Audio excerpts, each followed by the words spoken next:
আমরা অনেকেই মনে করি বাসায় চাইনিজ রান্না করতে গেলে হ্যান ত্যান হাবিজাবি অনেক কিছু লাগে, আর যার কারণে সবসময় কিন্তু চাইনিজ রান্না করা হয়। নর্মালি কিন্তু বাসায় চাইনিজ রান্না করতে গেলে নানান পদের সসের দরকার হয়, কর্নফ্লাওয়ার দরকার হয়, গোলমরিচ হাবিজাবি হ্যান ত্যান। তবে আমি যেটা করি, আমার যদি খেতে মন চায় বাসায় যা আছে তা দিয়ে বানিয়ে নিই। হ্যাঁ, তবে কালারফুল কালারফুল সবজি অনেক বেশি দরকার, কারণ চাইনিজ খাবার সবজি ছাড়া অসম্ভব খেতে। তো আজকে হচ্ছে আমি একটু চাইনিজ রান্না করবো একদম ঘরোয়া স্টাইলে, মানে আমার ঘরে যা যা আছে তা দিয়ে আমি রান্না করে ফেলবো, একদম ঝটফট আর খুবই কম খরচে। এবং এত মজাদার হয়েছিল এই চাইনিজ খাবারগুলো, মানে আমার বাসা সুদ্ধা সবাই খাইছে। আমরা তো আবার বাসায় কম মানুষ না, আমার মনে হয় যে বাইরে খাওয়ার থেকে যদি বাসায় বেশি মানুষ থাকে বাসায় রান্না করে খেলে অনেক বেশি আয় হয়। তো চলেন আজকে আমি দেখাই আমি কিভাবে রান্না করলাম। আমি প্রায় 8-10 জনের চাইনিজ খাবার আজকে রান্না করেছি বাসায়।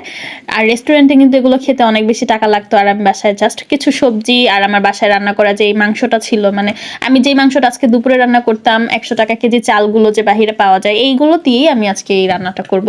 তো দেখেন এখানে কি কি ইনগ্রেডিয়েন্ট নিয়েছি, শুরুতে আমি দেখিয়ে দিয়েছি। এখন হচ্ছে আমি চুলায় পানি বসাইছি, পানিতে হচ্ছে আমি চালটা আধা সিদ্ধ করে নিব, মানে 80% সিদ্ধ করব।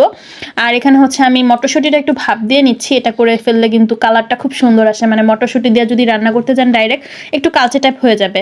সবজিগুলোকে আমি একটু ভাপ দিয়ে নিয়েছি, পেঁপে, গাজর আর ফুলকপি ছিল, ফুলকপি দিয়ে সবজি রান্না করলে মাশাআল্লাহ অনেক বেশি ভালো লাগে। তো এখন হচ্ছে আমি সবজিটা রান্না করে নিব। তো আমি হাফ সিদ্ধ করে নিয়েছি সবগুলো সবজিকে, এভাবে একটু ভাপ দিয়ে নিলে কিন্তু কালারটা খুব সুন্দর আসে এবং রান্নাটা খুব ইজি হয়ে যায়। শুধু সবজি আর পোলার চাল ছাড়া আমার বাসায় কোনো ধরনের সস বা গোলমরিচ কর্নফ্লাওয়ার কিছু ছিল না। তো দেখেন আমি কিভাবে রান্না করি, আর স্বাদ কিন্তু কোনোভাবে ওই অংশে কম হবে না। এখন হচ্ছে আমি চালটা ফুটিয়ে ফেলেছি 80%, এটা আমি এখন নামিয়ে নিব ঠান্ডা করে। আমি সবজিগুলোকে পেঁয়াজ মরিচ দিয়ে ভাজা করে নিচ্ছি, সাথে একটু 1 চিমটি মুরগির মাংসের বুকের পিস দিয়েছিলাম, এটা অপশনাল। আর এটা দিলে আসলে একটু ফ্লেভার আসে। আর ক্যাপসিকাম ছিল বাসায় একটা, তো ক্যাপসিকামটা আমি কেটেছি অনেক কুচি করে, মানে একদম বড় করে না, আমার কাছে বড় করলে ভালো লাগে না। আমাদের বাসায় কিন্তু যে কাঁচা থাকবে সবজিটা ওইভাবে কেউ খায় না, তো সবাইকে আমি একদম ভালো মতো রান্না করে দিব, মানে সিদ্ধ যেন হয় ভালোভাবে। এখন হচ্ছে আমি সবজিটা ওই চুলায় দিয়ে দিয়েছি, সবকিছু দিয়ে একটু নাড়াচাড়া করে খুব তাড়াতাড়ি দেখাচ্ছি।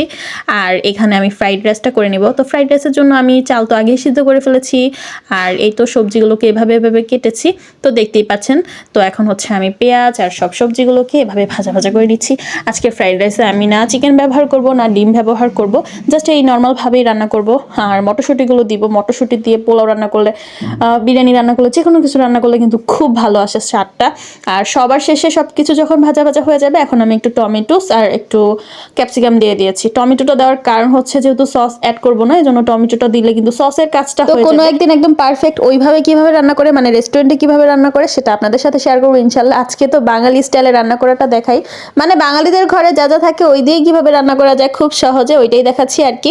আর বাসার সবাই মিলে খেয়েছি, খারাপ কিন্তু লাগে নাই। তো এখন হচ্ছে সবকিছু ভাজা হয়ে গেছে, আর সবজিটা আমি মেক শিওর করছি যে পুরোপুরি যেন একদম সেদ্ধ হয়, একদমই কাঁচা না থাকে, কারণ কাঁচা থাকলে অনেকেই পছন্দ করে না। আমি আবার খেতে পারি, দুইটাই খেতে পারি, কাঁচাটাও খেতে পারি আবার হাফ কাঁচাটাও খেতে পারি, সবকিছু আর কি। তো এখন হচ্ছে সুন্দর করে আমি এখন মিক্স করে নিব। আর এই পার্টটা কিন্তু আমার কাছে একদম ভয় লাগে যে চালটা যদি একদম নরম হয়ে যায় তাহলে কিন্তু নাড়াচাড়াই করা যায় না। একটু বড় ছড়ানো কড়াই নেবেন যাতে করে ফ্রাইড রাইসটা খুব সুন্দর করে নাড়ানো যায়। এখন একটা গেম চেঞ্জার জিনিস দিচ্ছি, সেটা হচ্ছে ঘি। যদি ঘি বা বাটার থাকে, এই দুইটার একটা দেন, তাহলে কিন্তু আর কিছুই লাগে না, একদম ফ্লেভারে ভরপুর হয় ফ্রাইড রাইসটা। Last but not the least, কাঁচামরিচ ফালি করে দিয়ে দিয়েছি। এখন কিন্তু আমার ফ্রাইড রাইস রান্নাটা একদম শেষ, আর সবজি রান্নাটাও শেষ করে ফেলবো। তো লাস্টে হচ্ছে দেখেন আমার বাসায় কর্নফ্লাওয়ার ছিল না, আমি একটু ময়দা গুলে নিয়েছি। এই ময়দা দিয়েও কিন্তু আমি মাঝে রান্না করে ফেলি, আর খারাপ কিন্তু লাগে না, ভালোই লাগে। তো এই তো নাড়াচাড়া দিয়েছি। আর এখানেও আমি গোলমরিচ সস কিছুই অ্যাড করিনি, আমার বাসায় সবসময় সয়া সস থাকে, আজকেই নাই। তো আমি হচ্ছে আপনাদেরকে চিকেনের একটা রেসিপি আগে দেখিয়েছিলাম কিভাবে আমি চিকেন কষাটা বাসায় করি, তো ওইভাবে আজকে রান্না করছিলাম টমেটো দিয়ে। তো সেটা আর পুরো ভিডিও আমি করি নাই।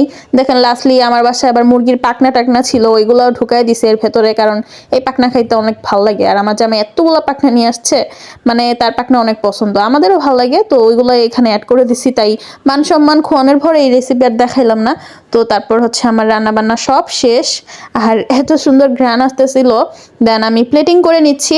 রান্নাবান্না শেষে সবার আগে আমি খেয়ে নেই, তারপরে বাকি সব কাজ করি, এটা হচ্ছে আমার অভ্যাস। কারণ আমার মনে হয় যে মানে দুপুরে খাওয়ার পরে শুইলে আমার মনে হয় আমার ওজনটা একটু বেড়ে যায়। তো একটু বেশি খাবার দাবার যেহেতু করি, দুপুরবেলা একটু পেট ভরে খাই, এজন্য আগে কাজ টাজ করে খেয়ে তারপর আবার কাজ করি, তারপরে আবার একটু শুই।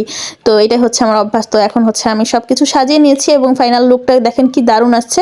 এই ছিল আজকের ভিডিও। আল্লাহ হাফেজ।